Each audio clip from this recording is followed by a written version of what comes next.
The body hit the water before Warren Walker had even finished tying off his barge. He heard it, a heavy splash upstream, followed by shouting, then the unmistakable crack of a wooden club against something solid, and he was already moving, vaulting over the gunwale of the flat-bottomed vessel he'd worked for the last 6 years on the River Verk, pushing through the reed-choked shallows toward the Sound. It was late afternoon, and the old-growth forest on both banks had swallowed most of the light, leaving the river a dark green corridor between walls of ancient oak and black pine. The water was cold even in summer. Whatever had gone in would not have long. He pushed through the bank vegetation and stopped dead. 3 men stood at the edge of the dock at Havenford's lower landing. They were river toll collectors by their coats, a type Warren knew well and liked very little, the kind of petty officials who charged triple for orc travelers and dared them to argue. 2 of them held rough-cut wooden clubs. The third was pointing downstream at the current, laughing. In the water, fighting the pull of the river, was a woman. She was not a small woman. Even in the churning green water, Warren could see the breadth of her shoulders, the powerful kick of her legs, and the dark green skin of her bare arms catching the failing afternoon light. An orc woman, her long black hair spread across the surface as she went under briefly, came back up and grabbed for a protruding root with both hands. She caught it, she held. Her tusks were clenched and her amber eyes were blazing with fury rather than fear. "That is what happens when you try to cross without paying the toll, you green pig," the tallest toll collector called down at her, still laughing. "Swim back to whatever swamp your kind crawled out of." Warren did not think about it. He did not weigh consequences or consider the political position of a ferryman who interfered with the toll authority. He grabbed the mooring rope coiled on a nearby post, looped one end around a dock piling, and threw the rest of it out over the water in one clean arc. The coil of rope landed within arm's reach of the orc woman. She looked at it, then looked at him on the bank, a brief, sharp assessment, the kind that took in everything about a person in half a second, and grabbed the rope. He hauled. She was heavy with the current fighting him, heavier still because she was built like a warrior, and the rope burned his palms raw before she got her feet under her on the submerged root and pushed herself up and toward the bank. He kept hauling. When she got one hand on the dock's edge, he leaned down and grabbed her wrist with both hands. She came out of the river. She was tall. Standing next to him on the dock, soaking wet, she topped him by almost 3 inches, and Warren was not a short man. She wore fitted warrior's leathers, a close-laced vest of dark brown hide that followed every curve of her torso, paired with snug riding trousers tucked into calf-height boots with iron buckles. The entire ensemble clung to her now that it was waterlogged, and it was obvious she had the build of a woman who used those leathers for exactly what they were made for. A short traveling cloak had gone into the river somewhere upstream. She had a knife at her hip still sheathed. The toll collectors had taken whatever other weapons she'd carried, apparently. "You are going to want to back away from this, ferryman," the tall toll collector said behind Warren. "Orc tried to skip the crossing toll. This is official business." "She went in the river," Warren said without turning around. He was watching the orc woman's face. She was watching his. "That is not a toll enforcement action. That is assault. It is a lawful dunking." "There is no such thing as a lawful dunking." The toll collector's footsteps came down the dock. Warren finally turned and put himself squarely between the man and the orc woman behind him. He was not especially imposing. He was 31 years old, lean and weathered from years working the river, with rough hands, a sun-darkened face, and clothes that had never been fashionable even when they were new. He had no sword. He had a boat hook propped against the dock railing, which he picked up now with what he hoped looked like casual confidence. "I am Warren Walker," he said. "I run the Verk ferry out of Havenford. I know every harbor master and dock magistrate between here and Ashenmouth, and I know what the River Compact says about conduct on shared landings. Take your clubs and go, and we will say nothing further about this." He did not actually know every harbor master. He knew 3 of them well, 2 of them poorly, and 1 of them hated him, but he said it like he meant it.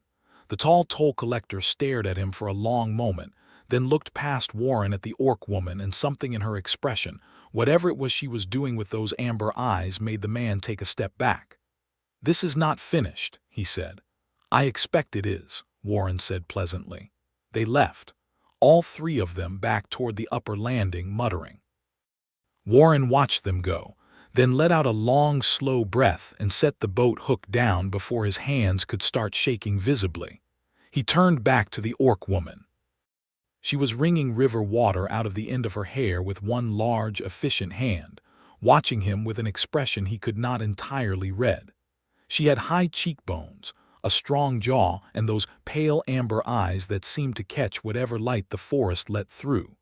Her lower tusks curved up just past her lips, which were full and currently pressed together as though she was deciding something. "Mazoga Ironhide," she said. Her voice was deeper than most women's, with a slight roughness to it, like stone over gravel. "Ironhide Clan, Southern Range. Warren Walker," he said. "I run the ferry here. Are you injured?" "No." Looked down at herself, checking as though the answer required verification rather than being obvious. "No, I am not injured." She looked back at him. "You could have let them go on with it." "I am aware. Most would have." "I am aware of that too," he said. He reached into the satchel he dropped on the dock when he ran and pulled out a dry cloth. It was not particularly clean, being a utility rag from the barge, but it was dry. He held it out to her. "It is not much, but it is something." She looked at the cloth. She looked at him, then she took it. "Where were you headed?" he asked. "Dunrock," she said, pressing the cloth against her face and hair. "I have business with the headman there. The crossing here was supposed to be the fastest route through." "It is. I run the crossing. I can take you across. The barge goes at sundown. No charge." She stopped drying her hair and looked at him again with that sharp, measuring quality. "Why?" "Because those men threw you in my river," he said, "and I take that personally." Something shifted in her expression. It was not quite a smile. It was something more guarded and more real than a smile, a slight easing around the eyes that she seemed to catch herself at and put back. "Your river," she said. 6 years I have been on it. It is practically mine." This time she did almost smile. She folded the cloth and handed it back to him with a formality that felt like a custom, deliberate, not dismissive. "I will take the crossing," she said. He showed her to the barge. The Verk ferry was a practical vessel, not a beautiful 140 feet of flat-bottomed planking with a low rail, a central cargo section, a small covered shelter at the stern, and 2 sets of long poles for the shallows. He'd been living and working on it for 6 years, hauling timber, grain, trade goods, and travelers between Havenford and the series of small landings that dotted the river for 20 miles in each direction. The forest came right to the water on both banks, old growth that predated any of the towns on its banks, and the river itself was the only real road through it. Mazoga Ironhide sat at the stern while Warren prepared the barge, and he was aware of her eyes on him the entire time, not in an uncomfortable way, but in the way of a person who was accustomed to reading situations and people, and was not going to stop doing so just because no immediate threat was visible. She had righted her vest's laces where they'd loosened in the river and pushed her wet hair back from her face, and despite being soaked to the skin and having just been assaulted by 3 men twice her social standing, she sat with the precise, still authority of someone who had never in her life been less than exactly who she was. He learned she was 27 years old, that she'd been traveling for 3 weeks, that the Ironhide clan occupied a range in the southern forest that bordered 3 human settlements and 2 other orc territories, and that the business she had in Dunrock was something she referred to only as a dispute and then stopped talking about, which he respected. She learned that he had been on the river since age 22, that he'd come to Havenford after the war work dried up in the north. He'd spent 2 years as a supply driver for the Ashenvale campaign without ever being in a real battle, that he knew the river better than any living person, and that he lived on the barge. "On it," she said. "Not near it. On it. I have a berth at the stern. It is comfortable enough." "You have no home." "The river is my home." He pushed them off the dock with one pole. I like being able to leave when I want. That is not a home, she said. That is hiding. He was quiet for a moment, working the pole against the river bottom. Maybe, he said. Or maybe I just find the water quieter than towns. She seemed to accept that, though her expression suggested she had filed it away for later consideration. The crossing took 20 minutes. The river was a quarter-mile wide at this bend, slow and deep, the old oaks on both banks leaning out over the water so their branches nearly met overhead in places. The light was almost gone by the time they reached the eastern bank. Warren ran the bow gently into the sandy landing at the forest's edge and stepped off to tie up. Mazoga stepped off behind him. She stood on the bank, looked into the darkening forest, then looked back at the river. "It is late," she said. "Late to reach Dunrock tonight." "About 4 hours on foot," he confirmed. "I have a camp kit. I am going to make camp on the bank. There is space on the barge if you want shelter. I have dried provisions." She turned and looked at him in the near dark, and the quality of that look had changed subtly. It was still measuring, but the calculation had shifted. He held it without flinching, which he thought might have been the point. "Dried provisions," she said. "And tea," he offered. She came back aboard. They ate sitting on the cargo deck, as the forest night came down around the river, and the first insects began their chorus in the reeds. Warren made tea in a battered iron pot over the small brazier he kept on the barge, and they ate dried meat and hard cheese and flatbread from his traveling stores. The barge rocked very slightly on the current. The forest on both banks was a wall of darkness now, but it was a comfortable darkness, old and dense and unconcerned with them. "Tell me about this dispute in Dunrock," Warren said. She was quiet for long enough that he thought she had decided not to. "Then, there is a man there named Krellis. A trader. He claims my clan owes him a debt, a trade agreement gone wrong. He has been pressuring the clan for 2 seasons, showing up at our range boundary with hired men." She turned her teacup in her hands. "He is not the kind of man who accepts being told no, so I am going to Dunrock to settle it in front of witnesses." "Settle it how?" "There is an elder in Dunrock who mediates disputes. I have the documents from the original trade agreement. The debt Krellis claims is false. The numbers are wrong. The seal on his copy is wrong. I have the real copy." She touched the pack beside her where presumably those documents lived. "And if the elder sides with Krellis?" She looked at him levelly. "He will not once he sees the documents." "What if he does?" "Then I will do what orcs do," she said simply. He did not ask for clarification on that. He thought he understood. "I could come with you," he said instead. "I know the elder at Dunrock, Magistrate Fenwick. He does not like me very much, which means he is the sort of man who actually goes by the law rather than by who he likes. He would be fair. And if Krellis has hired men with him, having someone who knows the town is useful." Mazoga had gone still in the way she went still when she was deciding something. "Why would you do that?" "Because I already got involved today," he said, with a slight shrug, "and I find I do not want to stop being involved." He said it plainly, not with any particular meaning beyond the literal.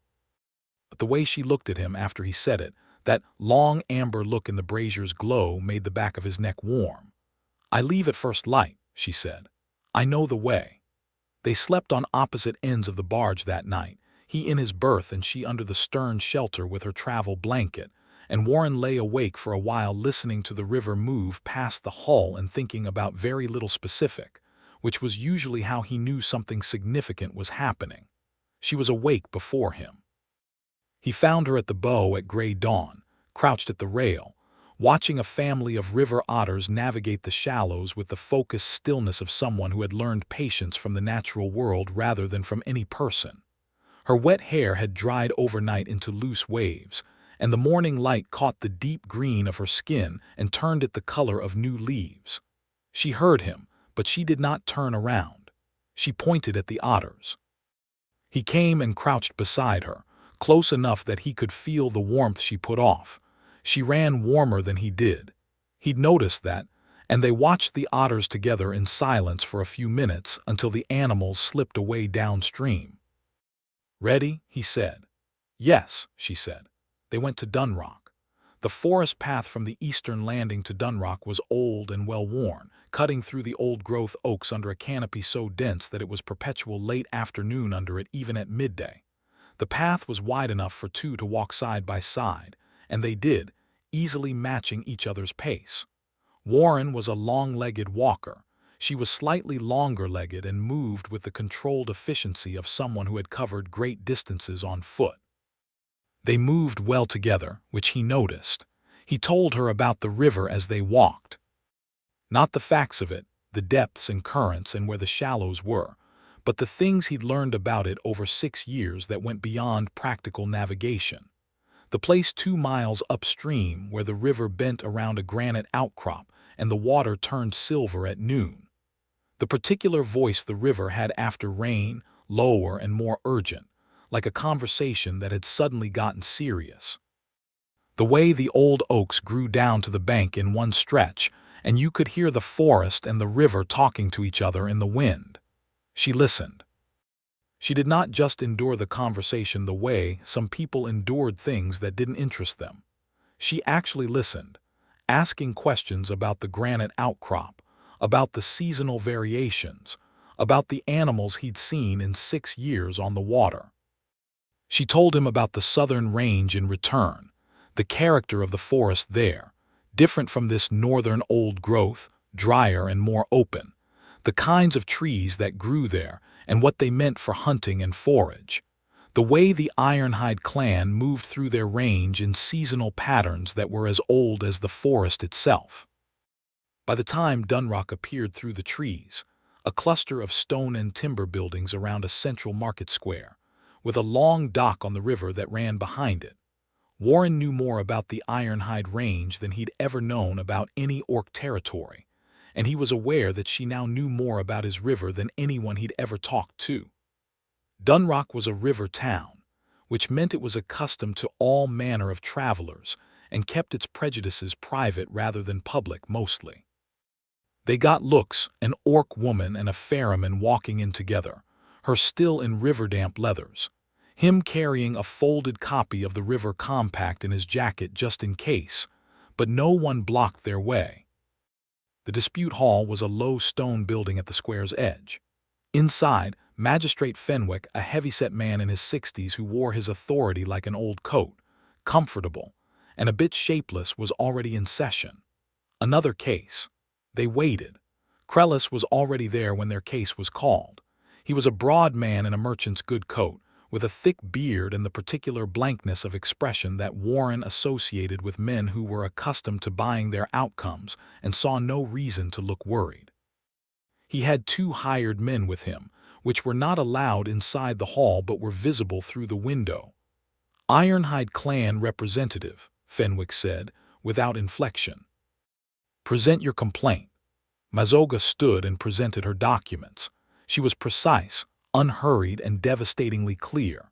She laid the clan's copy of the original trade agreement beside Krellis's copy, pointed out the discrepancies in the numbers and the irregularities in the seal, and explained the error without ever once raising her voice or letting any emotion into her presentation that did not belong there. Warren sat behind her and watched the magistrate's face as she spoke. Fenwick was reading the documents carefully. He was the kind of man who actually read things, which was both his great virtue and the reason Warren did not get along with him. Fenwick had once held Warren to the letter of a docking fee on a technicality he'd read out of a 2-decade-old compact. Krellis's advocate tried to dismiss the seal irregularity as a copying error. Fenwick read the relevant clause. Krellis's advocate tried a different angle. Fenwick read a different clause. After 40 minutes, Fenwick set down both documents and looked at Krellis over the top of them with the expression of a man who has found the math adding up the way he expected and is not pleased. "The debt is dismissed," he said. "The original agreement governs. Ironhide clan owes nothing further to the Krellis trade house. Any further claim will be treated as harassment of a recognized treaty party." He looked at Warren briefly, with the slightly pained expression of a man acknowledging someone he did not especially enjoy being proven right by. "Walker." "Magistrate," Warren said pleasantly. Outside, in the market square, Mazoga stood in the afternoon light and let out a long breath through her nose. The hired men had peeled away from the dispute hall already. Whatever Krellis had been paying them, it was not enough for a cause that had just been ruled against. Krellis himself came out a moment later, brushed past them without looking at either, and was gone. Warren looked at Mazoga. "That is settled." "Yes," she said. She was looking at the square, the market stalls, the ordinary life of a river town going on around them. She had the expression of someone who had been carrying weight and had just set it down, not relief exactly, but a particular kind of stillness that came after sustained effort. "I did not think it would be that straightforward." "Fenwick is reliable that way," Warren said. "Infuriating in every other way but reliable." She almost smiled again. He was beginning to understand that her smiles were rationed carefully, and that made each one feel like something he'd earned. "Have you eaten since this morning?" he asked. "No. There is a decent alehouse 2 streets over. I know the proprietor. She makes a beef stew that is worth the walk." Mazoga looked at him for a moment. Then, "Lead the way, ferryman." He did. The alehouse was called the Knotted Oak, and it was exactly what a river town alehouse should be: low-ceilinged, wood-smoked, crowded with the cheerful noise of people who worked hard and were glad the day was ending. The proprietor, a compact woman named Hesta, greeted Warren with the familiarity of a regular customer and Mazoga with the careful neutrality of a professional who had been in the hospitality trade long enough to know that making value judgments about guests was bad for business. She seated them at the corner table Warren usually took when he was in Dunrock, which had a wall at his back and a view of the door, a preference he and Mazoga apparently shared because she chose the seat without hesitation. They ate the beef stew, which was in fact excellent, and Warren ordered them both the dark river ale, which Mazoga drank with the expression of someone calibrating an unfamiliar pleasure. They talked about the case, then about trade disputes and the way the river compact worked, then about the southern range and what life was like when your territory was under pressure from multiple directions, and then, without either of them explicitly deciding to, they stopped talking about practical things. "Your clan," Warren said. "The Ironhide. Do you have a family there?" She considered the question. "My mother died 4 winters ago. She was the clan chief's second. My father died when I was 12, a territorial dispute with the Broken Ridge clan. I have a cousin, Darva, who is closer to me than most blood relatives manage." She paused. "That is the extent of it." "I am sorry about your mother," he said. "She was a good woman, the best kind of hard." She looked at her ale. "You?" "No family. My parents were from the eastern reach. They died of river fever when I was 18. I went north, did the supply work I told you about, came back, started working the river." He turned his cup in his hands. "There is not much else." "You are 31 years old," she said, "with no family, no house, and a barge that is your only home. That is a particular kind of alone. I have told you that the river keeps me company." "Rivers are not company," she said. "They are beautiful. They are not the same thing." The way she said it, quiet, direct, without any cruelty, just the plain truth delivered by a person who had decided he could handle it, landed somewhere in his chest in a way that stayed there. He looked at her and did not try to argue because she was right. "No," he said, "they are not the same thing." The alehouse was warm and loud, and the light was golden from the wall lanterns. Mazoga was looking at him with that amber steadiness that he was starting to understand was not just measurement, but was also something more generous, a quality of attention that she did not give freely and was giving to him now without apparent reservation. Made him feel, in a way he was not entirely used to, like someone worth looking at. "Come back on the barge with me," he said. "Not, I mean, to cross back. If you are going back to the southern range, the river is faster. I can take you further south than the Havenford crossing. There is a landing at Milben that would put you 3 hours closer to your range." She was quiet for the span of one breath. "I was going to camp at the edge of town tonight and leave in the morning." "You could do that," he said. "Or the stern shelter is yours again." She looked at him, not measuring, just looking, in the way she'd looked at him over the tea brazier the night before, and he held it the same way he had then, steady and honest. "All right, ferryman," she said. They walked back to the landing in the evening when the river smelled of cool stone and the forest on its banks had gone from green to black. The barge was where he'd left it, rocking gently at the dock. He helped her aboard. She didn't need the help, but she took his hand for it anyway, and her hand was warm and large and strong, and she held it for a moment longer than the boarding required. He slept in his berth. She slept under the stern shelter. The river moved beneath the hull. In the morning they pushed off south. The Verk ran south and west from Dunrock, curving through the old-growth forest in long sweeping bends. Warren knew it by feel as much as by sight, the changes in current, the places where the bottom shoaled and required the pole, the deep channels that ran against the outer bends where the water was black and fast. He worked the barge with the unhurried competence of long practice, and Mazoga watched him from the bow for most of the morning, asking questions about the technique when something interested her, learning the logic of it quickly in the way of someone who had spent a life learning physical skills. Around midday, she took a turn with the pole. She was strong enough to handle it easily, stronger than him in the raw sense, but the finesse was different. River poling was about reading the bottom through the wood, not about force, and he stood behind her and watched her figure it out, coaching her on the angle and the feel until she got it. And when she got it, she looked back at him over her shoulder with a full, real smile, the first full one he'd seen, and it was startling and warm, and he went a little still at the sight of it. "There," she said, satisfied. "There," he agreed. They stopped for the midday meal on a wide, flat rock at the river's edge where the current slowed around a granite outcrop, not the silver one he'd told her about, that was further north, but a pleasant place, sun-warmed and quiet, with a family of herons working the shallows nearby. He built a small fire and made the tea again, and they ate sitting on the warm granite with their feet pointed at the river. "Tell me about the token," Warren said. She turned her head sharply. "What?" He had noticed it the previous morning, just briefly, when she'd adjusted her vest, a cord that disappeared under the lacing at her collar, carrying something small and hidden. He'd filed it away without commenting. He was not sure why he mentioned it now, except that they had spent 2 days in a comfortable kind of honesty, and it felt wrong to leave any visible thing unacknowledged. Mazoga was quiet for a moment. Then she reached into her collar and drew out the cord. On it hung a small carved piece, about the size of 2 thumbnails together, shaped from dark ironwood, carved into the double spiral pattern that, he now knew from 2 days of conversation, was the Ironhide clan's mark.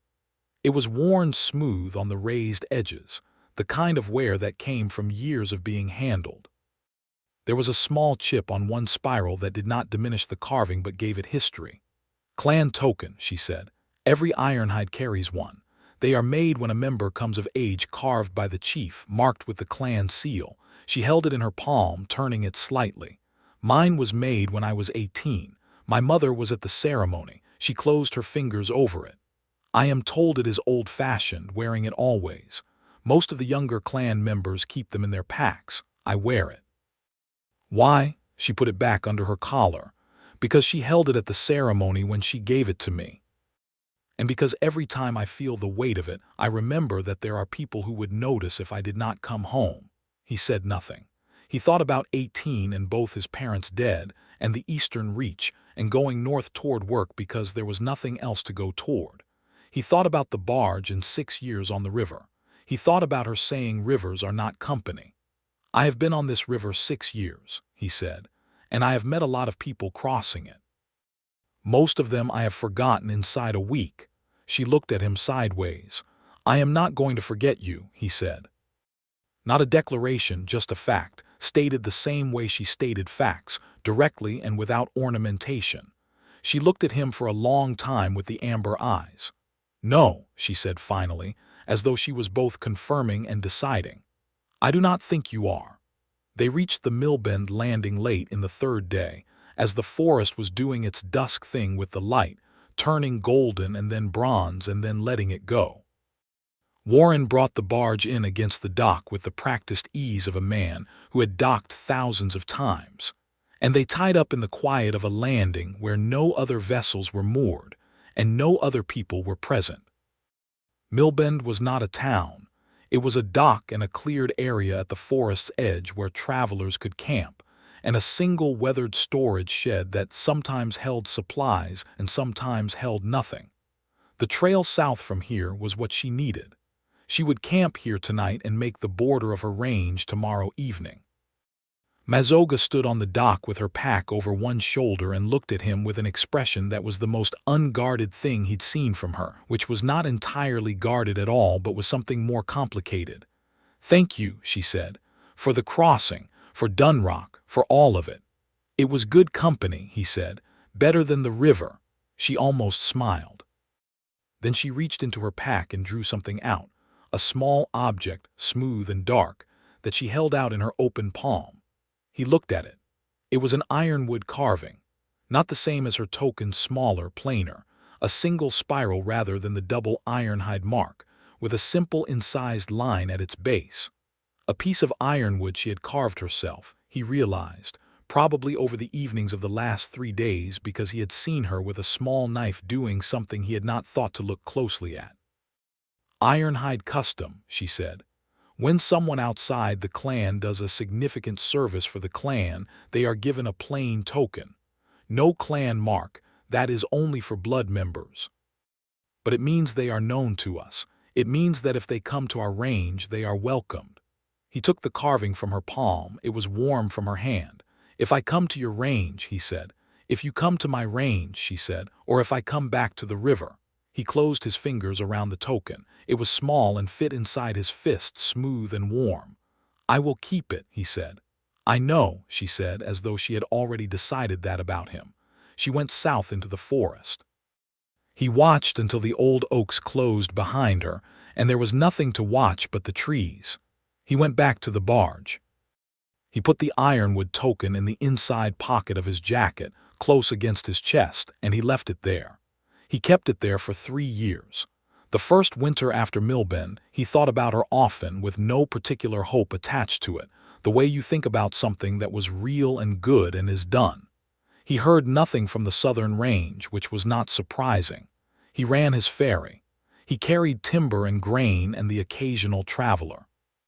He got into 2 more altercations with toll collectors that he would rather not have gotten into, but that he still does not regret.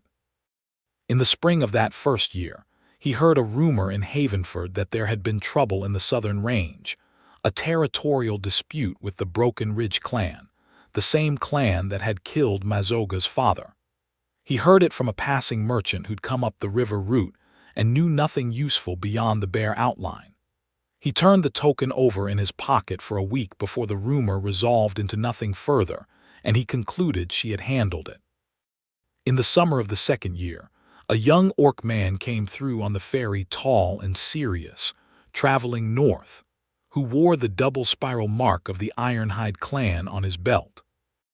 Warren asked after the clan with studied casualness, and the young man said they were well, and Warren asked about Mazoga Ironhide specifically, and the young man looked at him with a slightly different quality of attention and said she was well also.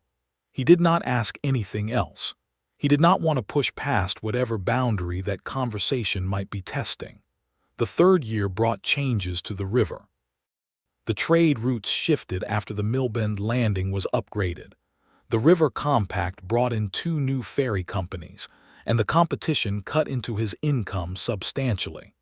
He lost 2 regular contracts to a larger barge operation out of Ashenmouth. By the middle of the third year, he was running the ferry on reduced margins, taking whatever cargo came, and the quiet of the river, which had always felt like freedom, started to feel a little more like what she had called it that first night. Hiding. He was at the Havenford landing on a blue October morning when he heard the name Ironhide spoken behind him on the dock. He turned around.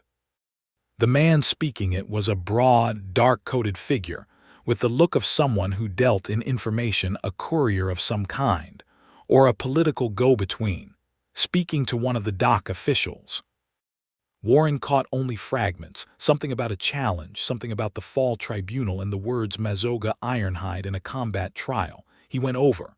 The dock official looked at him with the exasperation of someone who had not invited the local ferryman into their conversation. The courier looked at him with mild professional assessment. "What combat trial?" Warren said. The courier studied him for a moment. "Who are you?" "I am Warren Walker. I run the Havenford crossing. Mazoga Ironhide and I are acquainted. What is this about?"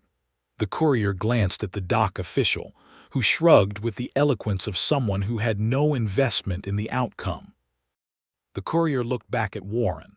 "Krellis," he said. It took Warren a moment. Then it landed. "The trader from Dunrock." "The same. He has been working at this for 2 years, filing appeals with the River Compact Authority, working through the Orc territorial court system, building a case that the Ironhide clan defrauded him." The courier's tone was professional, uninflected. "He has finally found someone willing to hear it.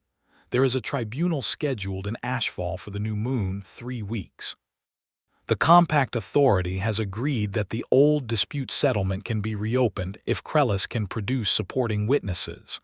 "That is the most—" Warren stopped. The ruling was clear. Fenwick dismissed it. Fenwick dismissed a debt claim in Dunrock's local hall. The Compact Tribunal supersedes local rulings on inter-party trade disputes.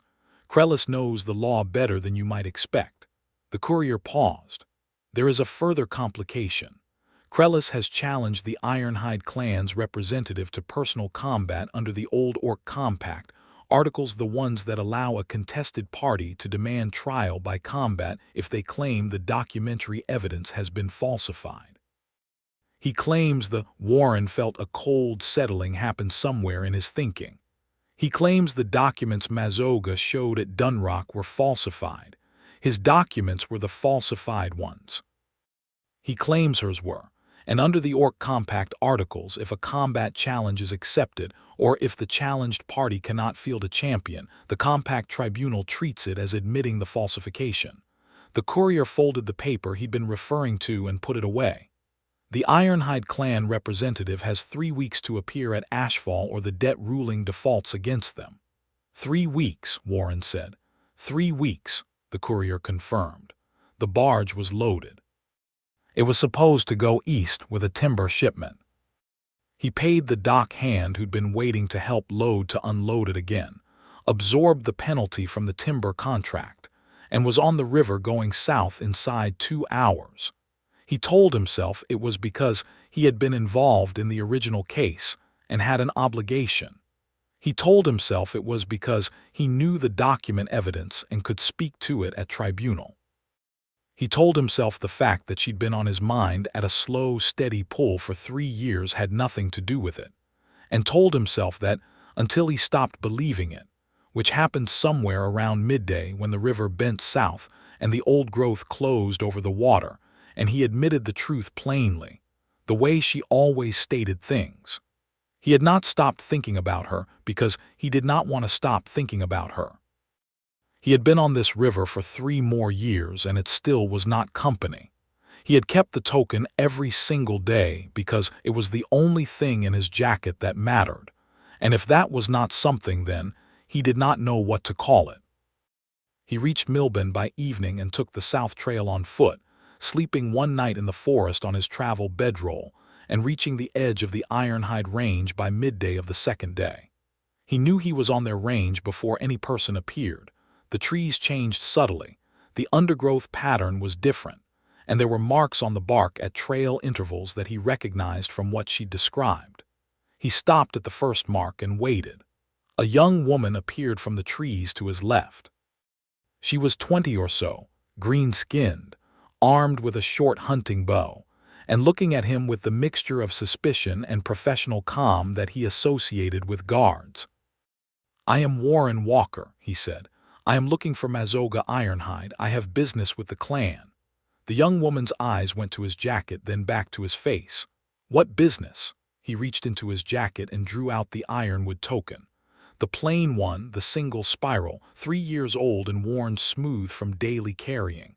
He held it out in his palm the way Mazoga had held it out to him. The young woman looked at it. Her expression changed. The suspicion did not entirely leave, but it rearranged itself into something different. She said nothing for a moment. Then she put 2 fingers to her mouth and whistled a short pattern into the trees. He was taken to the camp. The Ironhide camp was set in a natural clearing where 3 large oaks formed a rough triangle around a central fire space. There were hide shelters, a cooking area, evidence of a community of perhaps 30 or 40 people going about their daily lives. Children, he registered them peripherally and looked away out of habit, the way a man does when he knows they are not his concern. Dogs, a forge small but real, a rack of drying hides, and Mazoga Ironhide. She came out of one of the larger shelters at the sound of the whistle, dressed in her leathers, the same brown hide vest and riding trousers he'd last seen her in, still the same configuration, still fitted to her in the same way that made you understand she was not a small woman in any sense. Her hair was down and she looked as though she'd been working, a smudge of something on one forearm. She saw the young woman who'd brought him. Then she saw him. She stopped. He was aware that the camp had gotten quieter. Several people had turned to look, some with open curiosity, some with the closed expression of orcs regarding a human who had appeared in their space without warning. He stood still and held her eyes. She came across the camp to him. He held out the token again. He hadn't put it away. She looked at it in his palm. Then she looked at his face. Then she looked at the token again, at the slight wear on it, the smooth places where it had been handled, and he watched her look and understand what that wear meant, that he had been carrying it every day for 3 years, close enough to wear the surface smooth. "You have had this the entire time," she said. "Yes." She reached out and touched it in his palm, not taking it, just touching it, 1 finger against the smooth ironwood. "You came to use it," she said. It was not a question, but it was not quite a statement either. "Partly," he said honestly. "I came because Krellis is moving against the clan again, and because I know the evidence, and because I was at the original case and I will not stand aside and watch him undo it from a distance." He paused. "And partly because I have been on the river for 3 years and you were right about what I was doing there." She was very still. "What was I right about?" "Hiding," he said. The words sat in the air between them in the quiet of the camp where everyone was carefully not looking at them. Mazoga closed his fingers over the token and then took her hand back. "Come inside," she said. "Tell me what you know." Her shelter was neat and practical, a sleeping roll, a travel chest, a small table with a lantern and several papers which she was apparently in the middle of organizing when he'd arrived. She sat across the table from him and he laid out what the courier had told him, and she listened with the complete attention he remembered, asking precise questions and making no unnecessary sounds. When he was finished, she was quiet. "Krellis has been building this for 2 years," she said. "The combat challenge is the part that concerns me most," Warren said. "It is designed to force you into an arena on his terms. If you refuse or cannot produce a champion—" "I do not refuse," she said flatly. "I am the clan representative. If the challenge stands, I fight it. Krellis is not going to fight it himself. He will produce a hired combatant. I am aware of how these things work." She looked at the papers on her table. "The Ashfall Tribunal is legitimate. The Compact Authority will oversee it, which means it will be above board, which means the combat will be witnessed and recorded." She looked up. "I need the documents from Dunrock, the originals. Fenwick has them in the hall record. I can get them. I have been dealing with Fenwick for years. He will not give them to me gladly, but he will give them if I go through the right channels." He pulled a folded paper from his jacket. He had brought a copy of the relevant compact articles, having had the presence of mind to get them from the dock office before leaving Havenford. "There is also this." She took it and read quickly. He watched her expression move through the text, the precision of her reading, the slight shift when she found something useful, the tightening around her eyes when she found something she did not like. "The combat article requires the challenged party to use their own champion," she said, "meaning I cannot hire one either. It means you fight it yourself." "Yes," she set the paper down. "That is not a problem." He believed her. He had seen her come out of the Verk River after being thrown into it by 3 men and sit on a dock with the composure of a person who has merely been inconvenienced. He did not doubt she could handle a hired fighter in a witness tribunal combat. What he doubted was that Krellis would play the way the rules said. "What is the backup if something goes wrong?" he asked. She looked at him. "What do you mean?" Krellis is a man who falsified documents and then spent 2 years building a legal strategy to undo a ruling that went against him. He is not someone who plays straightforwardly when the stakes are this high. If he has a hired champion in the arena, he has probably also considered what happens if the combat goes badly for him. He spread his hands on the table. "I am asking what the backup is." Mazoga was quiet for a moment. Something moved in her expression, not doubt, but the quality of someone who has been carrying a weight alone and is considering whether to acknowledge it. "There is no backup," she said. "There is the combat and there is the evidence, and there are my witnesses from the original agreement, and that is what there is. Then let me be one of your witnesses at Ashfall." She looked at him for a long time. "You are a ferryman from the Havenford crossing." "I was present at the original Dunrock ruling. I can testify to what Fenwick said and to the condition of both sets of documents. I am a compact-registered river operator, which means the tribunal authority recognizes me as a valid witness party." He met her eyes. "Let me help." "Why?" she said. "I asked you this 3 years ago on a dock and you said it was because you took things personally. Is that still the answer?" "No," he said. She waited. "The answer is that I have been on that river for 3 more years," he said, "and I have thought about you more days than not, and I kept that token every single one of those days, and I am 34 years old and I am done with the river being all I come home to. That is the answer." The lantern between them burned with a steady orange light. Outside, the camp made its evening sounds: fire, voices, the ordinary life of a community. Mazoga Ironhide sat across the table from him and looked at him with the amber eyes that he had been seeing in his mind at odd moments for 3 years, and her expression was doing something he had not seen before. The guards were down, not all at once but one at a time, in the careful, deliberate way of a person who does not open doors carelessly but has decided this particular door is worth opening. "Warren," she said, his name in her voice for the first time. He had not realized how much he had wanted to hear that until it happened. "Yes," he said. "I am going to win this combat trial," she said, "and then I would like to hear more about the river." "I will tell you everything I know about it," he said. She almost smiled. Then she smiled fully, really, the same one he'd seen on the barge when she figured out the pole, and this time he was close enough to see every part of it. He stayed in the camp. The Ironhide people received him with the careful neutrality of a community that had learned not to extend easy trust to outsiders, and was watching to see what he would do with the trust that was being implicitly offered by his being there at all. He did not push. He helped where hands were useful, carrying, unloading, the kind of practical physical work that said more clearly than any words that he was not there to observe but to participate. He did not pretend that 3 years of river life made him anything but an outsider here, but he did not act like a guest. Darva, Mazoga's cousin, was 25 and compact and watchful in a way that made Warren feel like he was being evaluated by a particularly intelligent cat.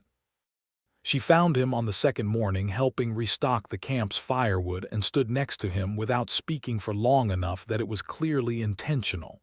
"You kept the token," she said finally. "Yes. She told me she'd given you one. When she came back from the river, Darva picked up a piece of wood and added it to the stack with practiced ease. I asked her what she was doing giving a plain token to a human ferryman she'd known for 3 days, and she told me to mind my own business in a way that made it obvious it was absolutely her business, and she was not going to explain it to anyone." "That sounds like her," Warren said. "She talked about the river a lot," Darva said. "In those first months after she came back, she described it very thoroughly for someone who was only there for 3 days. Warren did not say anything. "You are a decent person," Darva said, not as a compliment but as an assessment. "She needs someone decent. She has been doing everything alone since our mothers died. She corrected herself without breaking pace. So, Warren agreed. Do not make me regret not throwing you out of the range when you arrived, Darva said, and went back to whatever she'd been doing before, which seemed to be everything at once. Mazoga trained every morning for the combat trial in the clearing between the 3 oaks, with a practice staff, and then with the short sword she wore when she was armed for real. She was extraordinary. He watched from the clearing's edge and tried to be objective about it, to strip away the specific fact of who she was and just assess the skill, and still she was extraordinary.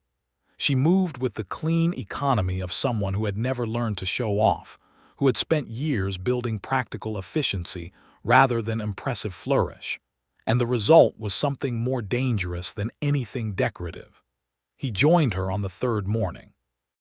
He was not a trained fighter.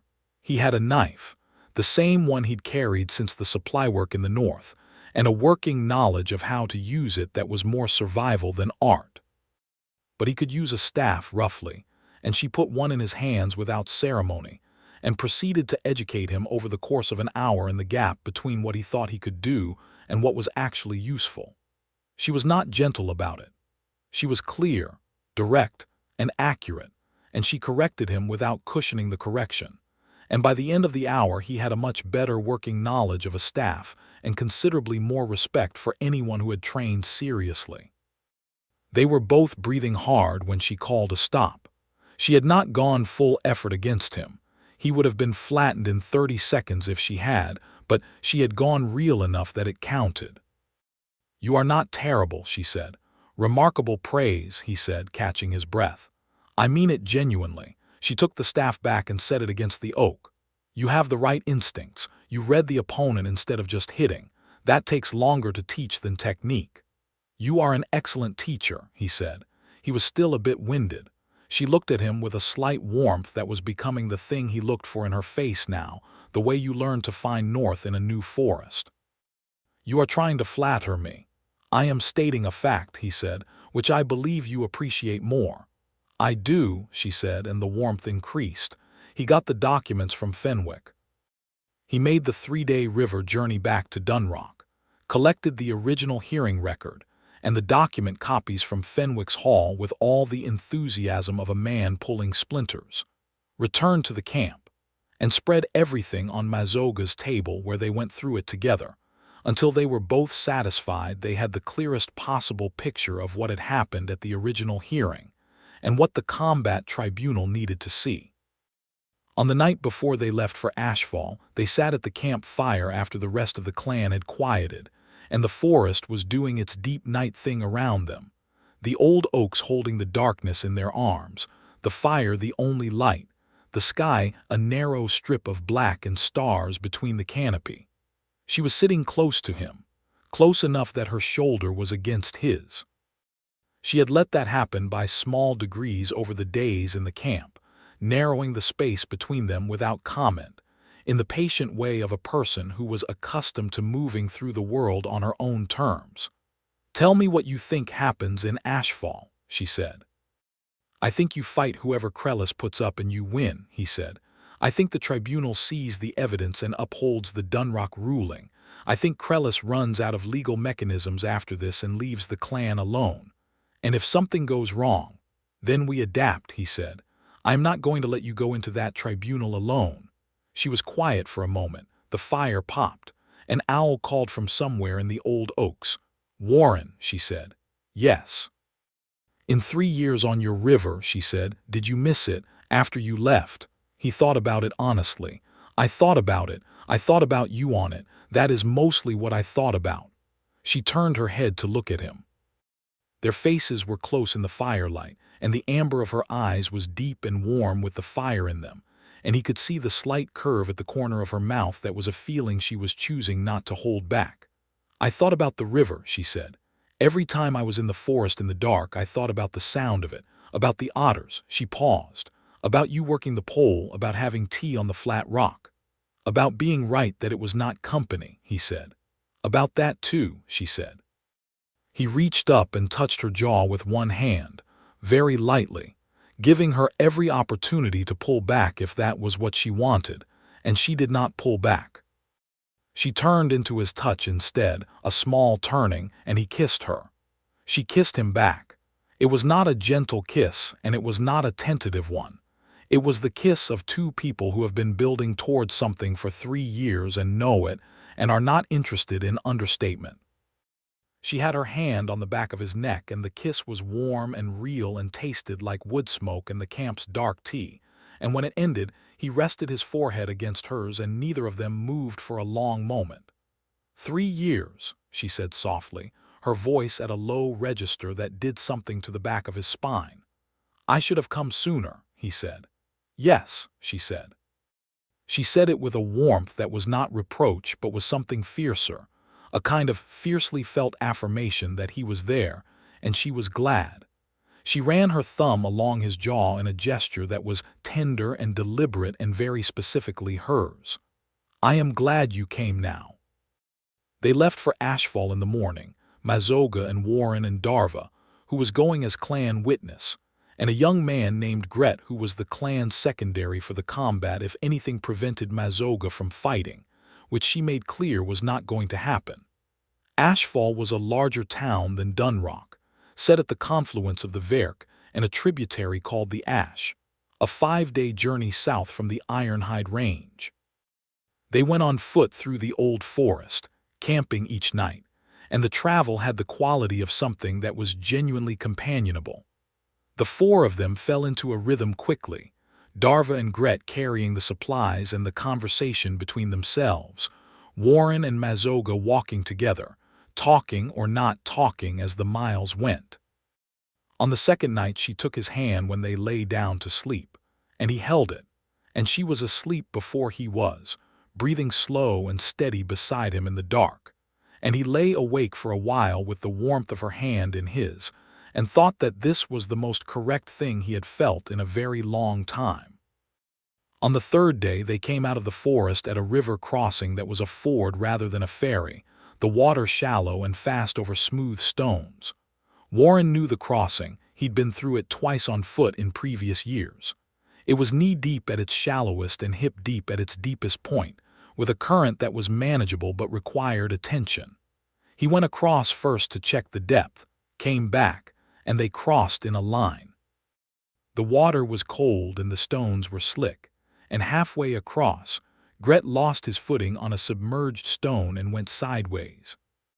Mazoga caught him by the arm one-handed, without breaking her own stance, dragging him upright with an ease that was both casual and complete, the kind of physical authority that required nothing to announce itself. Gret said something in the Ironhide dialect, something that made Darva laugh, and that Warren guessed was approximately an expression of embarrassed thanks, and they finished the crossing without further incident.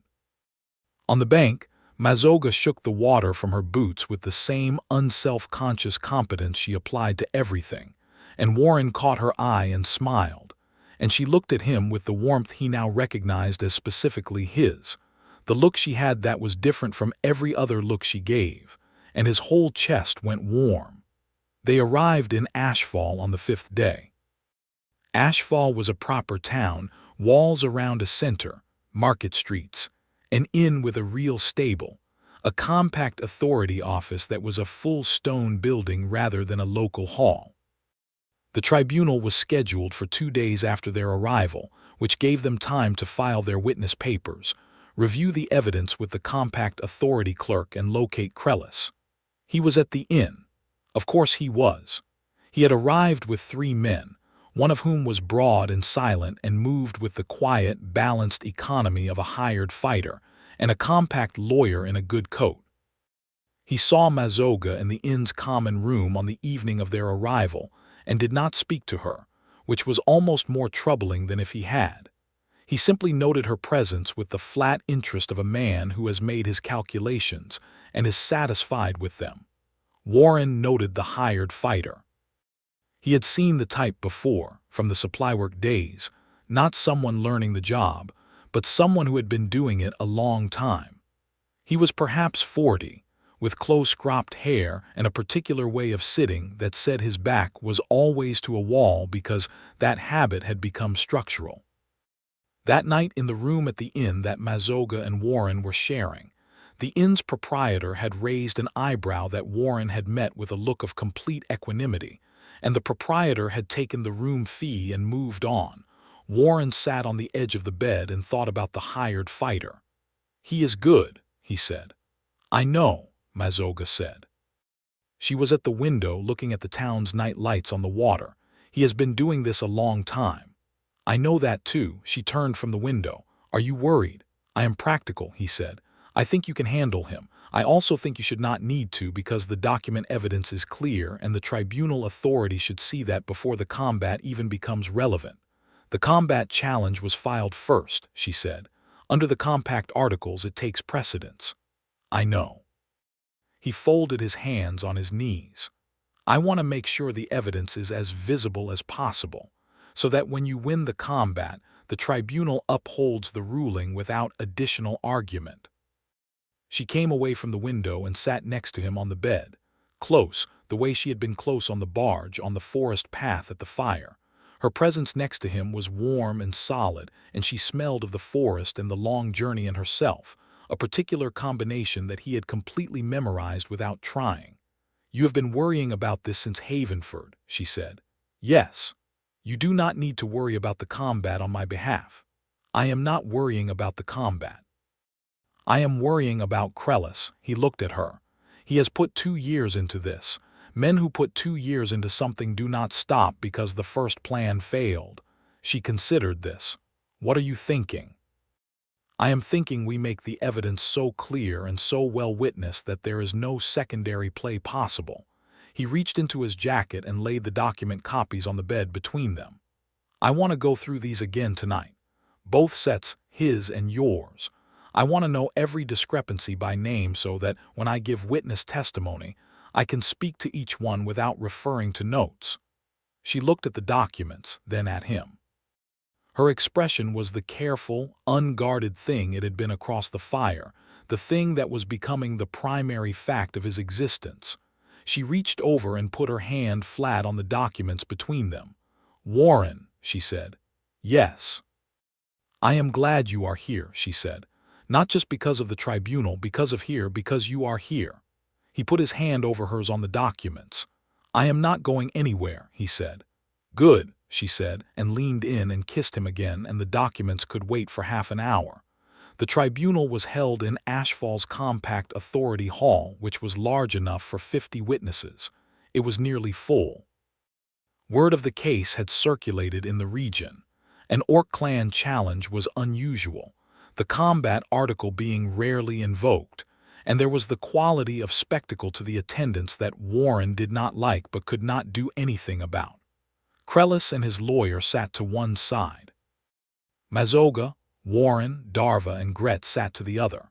The tribunal authority, a woman named Arbiter Solon, severe and systematic, who had apparently been arbitrating compact disputes for 20 years, opened the proceedings with the economical efficiency of someone who did not have patience for theater. The documentary evidence was presented first. Both sets of documents were laid before the arbiter. Warren gave his testimony measured, specific, referring to each discrepancy by the exact figures, and pointing to the seal irregularities he had memorized overnight. Darva gave hers, as the clan member who had been present at the original agreement. The arbiter read both documents herself, carefully, the way Fenwick had. Krellis's lawyer tried 3 different lines of argument, each of which Arbiter Solon addressed directly from the text and set aside. Then the lawyer invoked the combat challenge. The arbiter acknowledged it. The arena was behind the Compact Authority Hall, an open space with marked boundary lines, earth floor, and the 50 witnesses from inside rearranging themselves outside. Warren stood at the boundary line with Darva and Gret, and Mazoga stripped off her traveling cloak and gave it to him, keeping only the vest and trousers and her short sword. The hired fighter came out. He was big, not as tall as Mazoga but broader, carrying his weight in the low-centered way of someone who had fought standing for a long time. He had a heavy short sword and a buckler shield. Mazoga had her sword and nothing else. Warren stood at the boundary line and felt his heart doing something loud in his chest that he decided he was not going to show on his face. He held her cloak in his hands and watched her walk out to the center of the marked arena. She rolled her neck once, set her feet. The hired fighter came at her fast, testing speed first, which was smart, and she was faster. She did not block his first strike with force. She moved around it in a way that redirected rather than met, a technique he'd seen her practice in the camp clearing, and the hired fighter recalibrated immediately because he was good, and they found each other's measure over the next 30 seconds in the way of two people who both knew what they were doing. Warren watched every second. He did not breathe properly for most of it. She was better. She was better in the clean, evidenced way, not in a close way that could have gone either direction, but in the way of someone who was simply operating at a level that her opponent was reaching for and could not quite reach. She had more speed, she had better footwork, and she had a patience to her that the hired fighter, who was used to winning faster than this, was not finding easy to work against. It ended in the 4th minute. The hired fighter made a committed lunge that she sidestepped and redirected with the flat of her blade to his sword arm, disarming rather than cutting. He noticed, and had her blade at his throat before he could recover his footing. He yielded. The arena was quiet for a moment. Then several of the 50 witnesses made sounds that were not quite applause, but were the functional equivalent. Mazoga stepped back, sheathed her sword, and walked to the boundary line where Warren was standing. He held out her cloak. She took it, put it on, and looked at him. "You were worried," she said. "I was watching," he said. She looked at him with those amber eyes, and the warmth was so complete in them that it was almost visible, like the river at noon when the light hit it right. She reached up and put her hand against his face, the same thing he had done to her at the campfire, the deliberate tenderness of it. And it was in front of 50 witnesses in an outdoor arena, and she did not appear to care at all. He turned his face into her hand. "Arbiter Solon still needs to rule," he said, against her palm. "She will rule correctly," Mazoga said, with the certainty of someone who had watched an arbiter work. "Come." The arbiter ruled correctly. The documentary evidence was clear. The combat trial was resolved in Mazoga's favor, and the original Dunrock ruling was upheld with the additional notation that any further challenge from the Krellis trade house would be treated as bad faith litigation and answered with compact penalties. Krellis's expression when the ruling was read was flat and fixed, and he left the hall without speaking. Warren had been watching for what Krellis might do when his secondary plan failed. He had not identified one. It was possible there was no secondary plan, or it was possible he was missing it, and he kept that thought active while they were in the hall for the ruling, and while they came back outside into the late afternoon sun. It happened at the inn. They had gone back to collect their packs and pay the room, which they were doing in the open courtyard of the inn because it was a pleasant afternoon, and there was no particular reason to be inside. Warren had both packs over his shoulder when the 3 men who had been with Krellis came through the inn's gate, not the hired fighter. 3 others, workmen by their look, which meant they had not been in the tribunal, which meant they were probably not compact registered, which meant they had nothing to lose by being here in a way that had nothing to do with legal proceedings. Warren saw them before Mazoga did, because he had been watching for secondary plans, and the weight and movement of 3 men coming through a gate with no visible purpose other than direction gave it away. "Mazoga," he said quietly. She turned and assessed the 3 men in 1 second flat. What happened next was visible to the inn's yard, the proprietor at the window, 2 stable hands at the gate, 2 other travelers who had stopped their conversation. It was a public space and they were all watching. One of the 3 men produced a short length of chain. The other 2 had what looked like loaded kashes, short, heavy, the kind of tool that did its work fast and left no evidence of the specific tool. Mazoga moved first. She was between Warren and the 3 men before Warren had fully processed the commitment in their approach. her short sword drawn, putting herself between him and them with the clean physical certainty of someone who had already made every decision this situation required. "We are at a compact authority town," she said, at a volume calibrated for the watching witnesses. "In an inn courtyard, in the presence of witnesses, the day of a concluded tribunal. Whatever you do here is on the record."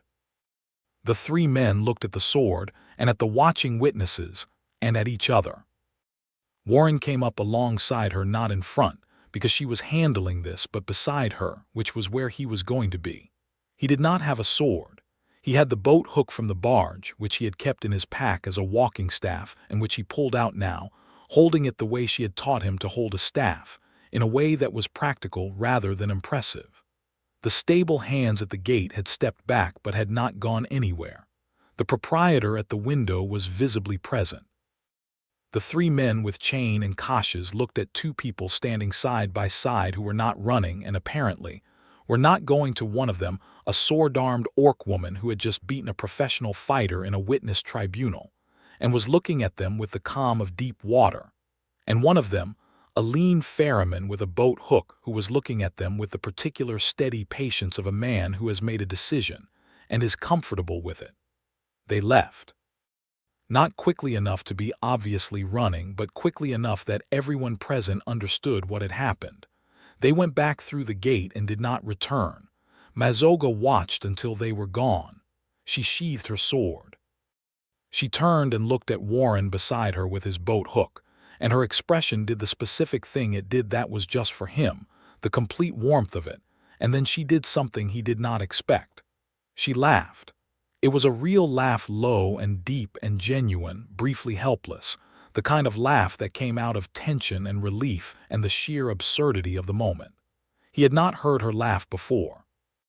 He had heard her almost laugh and her near smiles and her real smile, but not the full laugh, and it was extraordinary. It transformed her face into something that was still fierce and magnificent, but was also just a person who found something funny and was letting that be true. He started laughing too. He could not help it. The proprietor at the window watched them both with the expression of someone who had seen a lot at this inn and was adding this to the collection. "Boat hook," Mazoga said, still laughing. "It works," he said. "It does," she said. She reached over and took his free hand and held it, standing in the inn courtyard in the late afternoon light with the whole day done and settled behind them. "Let us get our packs." They did. That night they camped outside Ashfall's walls. The four of them.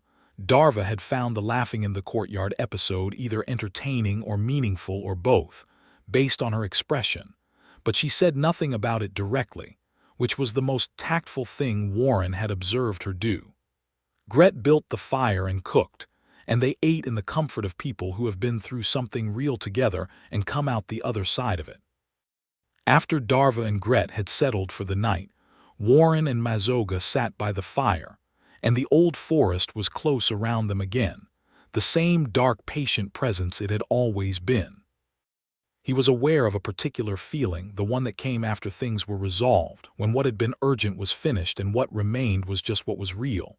The tribunal was done. Krellis was finished. The Ironhide clan debt was cleared permanently.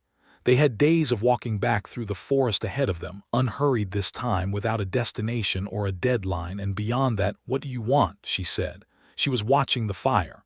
"After we go back, after the range." He thought about it.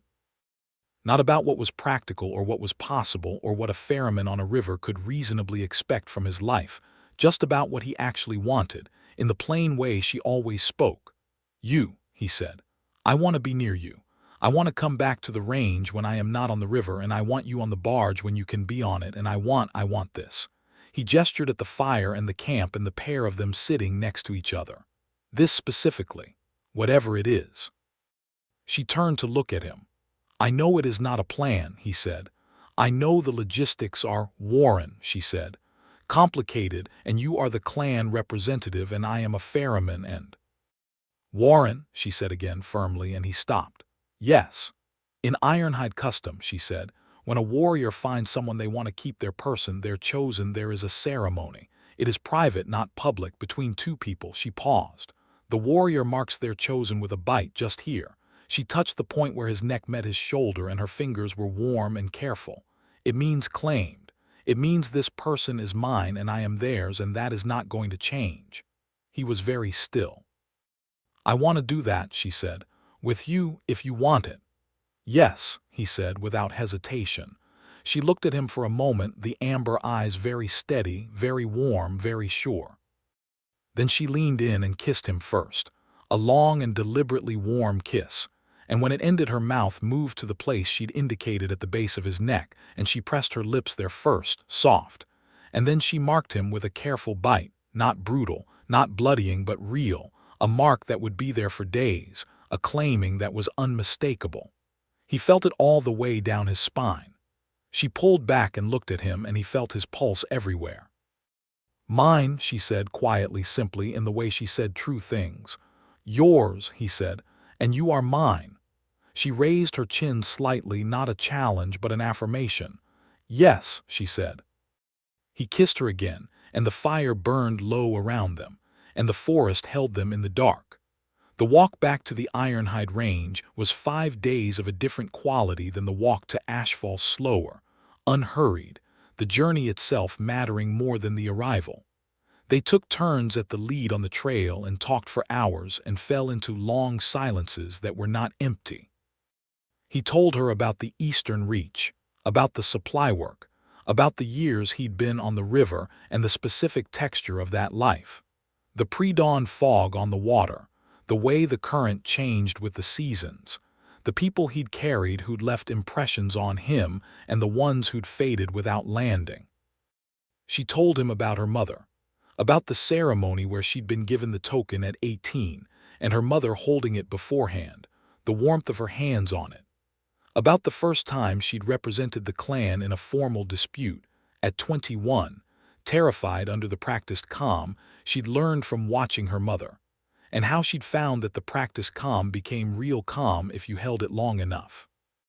On the third day, when they crossed the same ford they'd crossed on the way south, the one where Gret had slipped, Mazoga crossed without incident, then turned at the other bank and held out her hand. He did not need it. He crossed the same ford without difficulty. But he took her hand when he got to the bank and she kept it. On the fourth night they were alone. Darva and Gret had camped apart at the cook fire's outer edge, a courtesy that Warren suspected was deliberate, and he and Mazoga were at the fire when she pulled back his collar to look at the mark she'd made. It had darkened to a clear impression, unmistakable, and she looked at it with an expression that was proprietary and soft at once. "It shows," he said. "Good," she said. "If someone sees it, let them," she said. He looked at her. "That is a significant political statement for the clan representative." "I am allowed to have a person," she said. "I am the representative. I am not the sacrifice." She pressed her thumb lightly against the mark, not hurting, just covering it. "This is mine and I will not hide it." It was this moment, this specific declaration, her thumb against his skin and her amber eyes meeting his with that complete, unhedging certainty, that finished something in him. The river, the 6 years, the hiding she had named correctly 3 years ago on a dock. He felt it close, like a wound healing, something that had been a habit of isolation and was now something other. Not fixed, not resolved by magic, but genuinely turned toward something else. Someone else. "All right," he said. "Good," she said, and kissed him, and pulled him close in the dark. They reached the Ironhide range on the 5th day. The camp received them with the particular warmth of a community that had been waiting for news and was relieved by the good kind. The ruling was confirmed. The debt was cleared. The threat from Krellis was finished. There was a celebratory feeling to the evening fire that was low-key but real, the kind of celebration that did not need to announce itself. Warren sat at the fire with the Ironhide clan around him, and thought that he had been at hundreds of fires in his life, and that this one was different in a way that was not about the fire. Darva sat next to him at some point in the evening and handed him a cup. "You have the mark on you," she said conversationally. He had pulled his collar up on the walk into camp, apparently not far enough. "Yes," he said. "Good," Darva said. "She has been alone too long." She drank from her own cup. "You are going to stay for a while. It was not a question. "As long as she wants me here," he said. Darva looked at him with the cat-intelligent assessment he'd gotten used to. "She wants you here," she said. She just said it in her own way. She looked across the fire to where Mazoga was talking with the clan's elder. "My cousin does not give plain tokens to people, and then keep talking about the river they came from for 3 years unless she wants them here." He followed her look across the fire to Mazoga, who was animated in conversation in the way she got when something mattered to her, gesturing with one hand in the specific way she had. He watched her, and felt the warmth in his chest that had been there since the first night on the barge when she'd accepted a cup of tea from a ferryman who had thrown her a rope. "I know," he said. He spent 2 months at the Ironhide range. He learned the range's paths and the habits of the community and some words in the clan's dialect, which Darva found either impressive or hilarious depending on his pronunciation. He helped with practical work, the kind of work he was good at: carpentry, rivercraft knowledge applied to the clan's water storage systems, the physical labor that made itself useful without making itself indispensable in a way that crowded anyone out. He was not pretending to be clan. He was a visitor who was present by specific invitation, and he kept that distinction honest. Mazoga showed him the range in pieces, the old trees at its heart that were old even by the standards of the old-growth forest, enormous oaks that 3 people could not have put their arms around, their canopy so dense that you could stand under them in rain without getting wet. She showed him the eastern boundary where the clan had planted markers 5 generations back, still standing, the ironwood carvings weathered but legible. She showed him the place on the river's tributary that the clan used to fish in autumn, the water green and cold, and full of the long silver shapes of river trout. He showed her the river on his return. He came back in late autumn, and she came with him for a week out of the range, onto the barge, the old growth on both banks reflecting orange and red and brown in the Verk's moving surface. He worked the ferry and she worked it with him, and the regulars and the dock hands and the occasional traveler had a range of reactions to the orc woman running a barge pole with a ferryman who was clearly, obviously, to anyone paying attention deeply and without reservation happy. Havenford's dockmaster gave them a look on the first day back that Warren met with his pleasantest expression and the reminder that he was compact registered, the dock dues were current, and the Verk charter said nothing about the composition of a crew. The dockmaster went back to his office. Mazoga looked at Warren with a slight private amusement. "You enjoy that," she said. "A little," he admitted. In the late part of the year, when the river slowed toward its winter pace and the old-growth forest went to its skeletal winter shape, they settled into a pattern. She divided her time between the range and the river. He divided his between the river and the range. It was not a settled domestic arrangement. It was a mobile one carried on the water and through the forest, and it fit both of them in a way that a stationary life probably would not have. He kept the barge. She kept the range. They kept each other, but the autumn brought a challenge neither of them had anticipated. The River Compact Authority sent notice to Warren in the late year that his ferry license, his registration as a compact certified river operator, was under review. The reason given was a complaint filed by the Ashenmouth Barge Company, his primary competitor, citing alleged conduct irregularities at the Havenford crossing. It was bureaucratic language for something he could not immediately identify, and he spent 2 unsatisfying days at the Havenford dock office going through his records before he found it. The complaint cited his interference with toll enforcement officers 3 years prior at the lower landing. The Ashenmouth Company had apparently dug out an old incident report filed by the toll collectors who had thrown Mazoga into the river, and had submitted it to the Compact Authority as evidence of a conduct violation. It was petty and calculated, and he had to admit, not entirely without teeth, the interference had been real even if the justification was obvious, and the Compact Authority reviewed all pending complaints when a license renewal was due. He told Mazoga that evening. They were on the barge, the river dark and cold around them, the stern shelter lit with the brazier as the year turned toward its shortest days. She listened without interrupting. "What do they want?" she said when he finished. "Either a fine and a conduct notation on the license, which I can manage, or a formal hearing. If it goes to hearing, it could affect the license renewal." He turned his cup in his hands. "The Ashenmouth Company has been trying to push me off the Havenford crossing for 2 years. This is another way in." She was quiet for a moment. "3 years ago," she said. "Yes. You did not think about it before you threw that rope."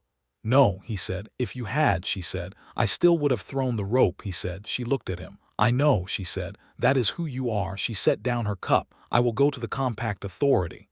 "You do not need to. I was there. I am a treaty-recognized clan representative. My testimony about what actually happened at that landing is compact admissible, and it supersedes an incident report filed by people who assaulted me." She said it plainly, with the authority of someone who has recently spent considerable time understanding how the Compact Authority worked. "I will go with you. We will handle it the same way we handled Ashfall." He looked at her. In the brazier's glow, the warmth in her face was steady and specific, and his, the warmth that she had decided belonged to him and that she was not going to stop giving. "Together," he said. "Together," she confirmed. They went to the Compact Authority office in Havenford the following week. Mazoga gave her account of the incident at the lower landing, 3 years prior, with the same precision she'd brought to the Dunrock Hall and the Ashfall Tribunal.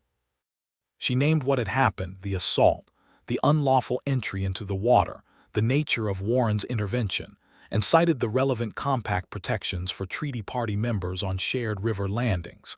She did not raise her voice. She did not need to.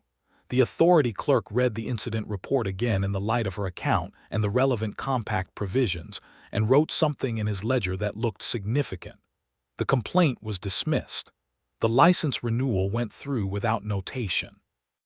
Outside the Compact Authority building, on the river landing in the winter morning, Warren stood next to Mazoga and looked at the Verk running cold and gray between its old-growth banks, and felt something settle in him that had been slightly unsettled for a week.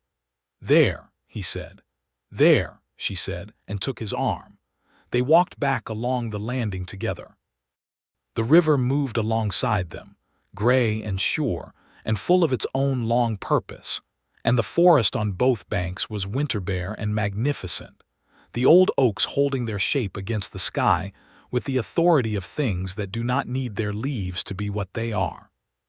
He thought about something she had said 3 years ago on a dock, the first night on the barge. Rivers are not company. He thought about the token in his pocket, still there. He had not stopped carrying it, even now. He reached in and found it by touch, the smooth, warm ironwood, the single spiral that meant known to us, means welcomed. He thought about keeping it for 3 years, not because he was waiting for something to happen, but because giving it up would have been giving up on the feeling it carried. The feeling that somewhere in the old forest there was a person who ran warmer than the world and spoke truth the way other people breathed, and who had given him this small carved thing as a specific form of trust. He took the token out. He held it in his palm, the same way he'd held it out to the Ironhide guard at the range boundary, the way Mazoga had held it out to him on the Millbend dock. He looked at it in the winter light. She looked down at his hand. She saw it, the wear on it, the smooth places, the single spiral, and she looked at it for a long moment with an expression that was not surprise but was something softer and more interior, the expression of a person seeing evidence of something they had hoped for and not been certain of. 3 years of carrying it, she said. Every day, he said. Even when I was not sure you were thinking about the river. I was thinking about the river, she said. I know that now. He closed his fingers around the token. Then he held out his other hand to her, palm up, open, the way a person offers something without conditions. She looked at his open hand. She reached into her own collar and pulled the clan token out, the real one, the double spiral, worn smooth from years of daily touch, the chip on one edge giving it history. She took it off the cord and laid it in his open palm. Ironhide clan token, she said. Made when I was 18, it means family. She looked at him. It means home. He looked at it in his palm, the small carved piece, dark ironwood, double spiral, the weight of it. He looked back at her. I am a ferryman, he said. I do not have clan papers or a house or any of the things that go with a ceremonial exchange. You have the barge, she said. I have the barge. And I have the range, she said. And between them there is the river, which you have been on for 6 years, which is practically yours. Practically mine, he said. She almost smiled. Then she smiled fully, the real one, the complete one, and reached up and took his face in both hands, large and warm, and kissed him in the winter morning on the Havenford landing with the Verk running cold and certain behind them. He kept her clan token in his inside pocket from that day forward, next to the plain one. He kept both.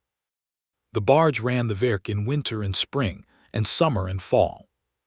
He knew the river's 4 voices now, the low, urgent winter voice after the snow melt, the high, bright spring voice when the water ran clear over the granite, the slow summer voice when the current dropped and the river talked to itself in the shallows, the bronze autumn voice when the old-growth reflections made the surface look like burning. He knew them the way you know the voice of someone you have been listening to for years.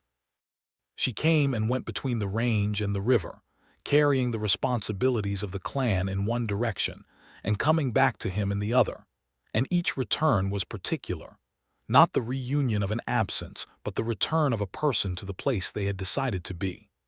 She came aboard the barge in the gray mornings and took the pole without being asked, and worked the crossing with him in the old easy rhythm they had found that first day when she'd figured out the finesse of it. She sat at the stern in the evenings with tea and the forest dark on both sides and the river moving underneath, and talked to him about the range and the clan and the small specific details of her life that she gave only to him. He went to the range in the long months when the river was at low ebb. He was accepted there with the particular completeness of someone who has been around long enough that his presence is structural rather than notable. Darva still assessed him periodically with the cat-intelligent look, but the assessment had changed character. It was no longer measuring trustworthiness, but something more like satisfaction, the satisfaction of someone who bet correctly and is aware of it. The old-growth forest on both banks of the Verk was enormous and patient and very old, and it did not care about the arrangements of the small, warm creatures under its canopy. But it held them anyway, the way it held everything, the river and the herons and the otters in the shallows, and the 2 people on the flat-bottomed barge moving through its corridor of ancient oak and black pine. It held all of it without distinction, without preference, in the massive, indifferent generosity of something that has been here long enough not to hurry. In the spring of the next year, Mazoga stood at the bow of the barge on a morning when the river was silver under a clear sky, and the old growth had come back into full leaf, and the water smelled of thaw and clean stone. She was looking downstream at the bend where the current curved around the granite outcrop, the real one, the silver one he had described to her on the first night. She had asked to see it. He had brought the barge to the spot. The light came through the gap in the canopy at the right angle and the water went silver exactly as described, a wide, bright silver that moved and stayed at once, the current pulling light across the granite in long, continuous sheets. She watched it for a long time without speaking. He watched her watch it. "You were right about this one," she said finally. "I have seen it 100 times," he said. "It is different every time."